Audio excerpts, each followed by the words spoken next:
Hi, so we're going to go through a PAT paper from 2012 looking at question 21.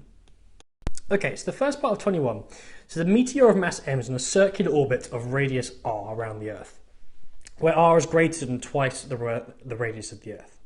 We're also deriving an expression for the meteor's speed.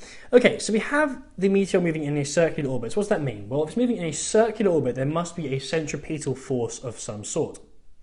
And what's going to provide that centripetal force? Well, that's going to be the law of gravitation. Newton's law of gravitation says that the attractive force to masses is equal to gmm over r squared. So this attraction between the Earth and the meteor will be what provides the centripetal force. So that means that we can say that gm little m over the radius squared must be equal to the centripetal force, mv squared over r. So we can cancel off our little m's and times through by r. So this implies that in fact v is equal to gm over r square rooted. But we're asked to define our symbols used. So we say the g is, as we know, the gravitational constant. M is the mass of the Earth, and r we've been defined in the question already. Okay, so that's the first part of the question done. Okay, so for the next part of the question, we're told another meteoroid of the same mass on the same orbit in the same plane, but rotating in the opposite direction. And as mutual angle phi naught here, the two meteoroids collide head-on and coalesce, they combine. We're asked to sketch first the complete trajectory of the newly formed double mass in terms of the azimuthal angle as a function of r, its distance from the centre of the Earth.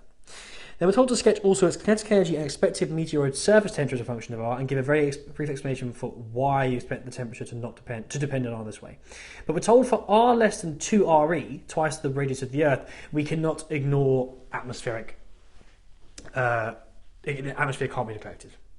Right, so let's start by sketching phi versus r. So that's the azimuthal angle versus little r. Okay, well we know they collide at phi naught. So if we say r is here, it's going to be at phi naught there. Now what's going to happen? Well, we had two equal masses, and then because they're in the same orbit, travelling at the same speed, colliding head on. Well, by conservation of momentum, that there must be zero momentum after the collision. So if there's zero momentum after the collision, what does that mean? Well, that means it's simply going to fall straight down to Earth. So essentially they'll collide, stop dead, and then the Earth will pull it and accelerate it towards the Earth. So that means that, in fact, it will be a constant angle. It's going to collide here, and then because they have no energy in this direction, no velocity in this direction, it's just going to fall straight down to the Earth like that. And as it gets to RE, it will stop dead because it will hit the Earth.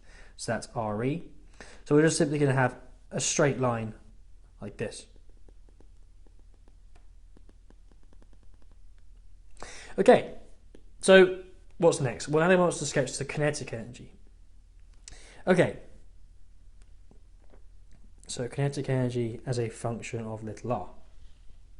Okay, right. So let's think about this. They collide at radius r here, and we said they stop dead. So it's going to be kinetic energy can be 0 at r equals big R.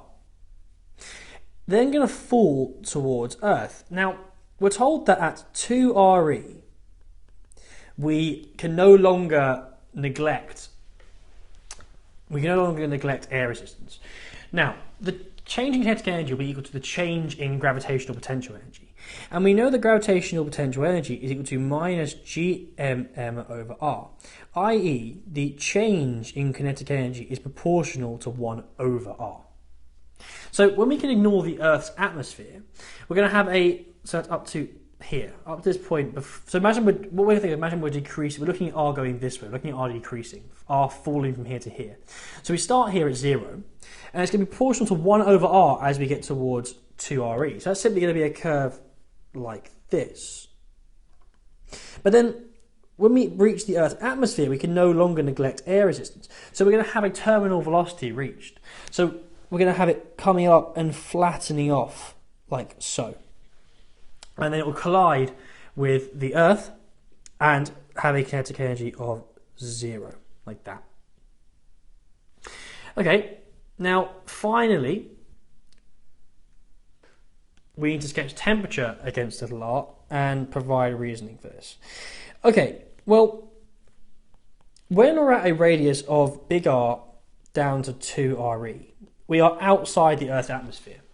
So that means there's no frictional forces to oppose theoretically there's no frictional forces to oppose the object. So that means we're actually at a constant temperature. There won't be any increase in temperature.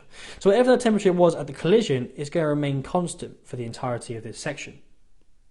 But then what will happen is, well, it will reach the Earth's atmosphere, and the frictional forces from the air in the atmosphere are going to cause the collided meteors, the mass, to heat up. Frictional forces will cause it to heat up. So it's going to increase rapidly up like this to some value here above Re.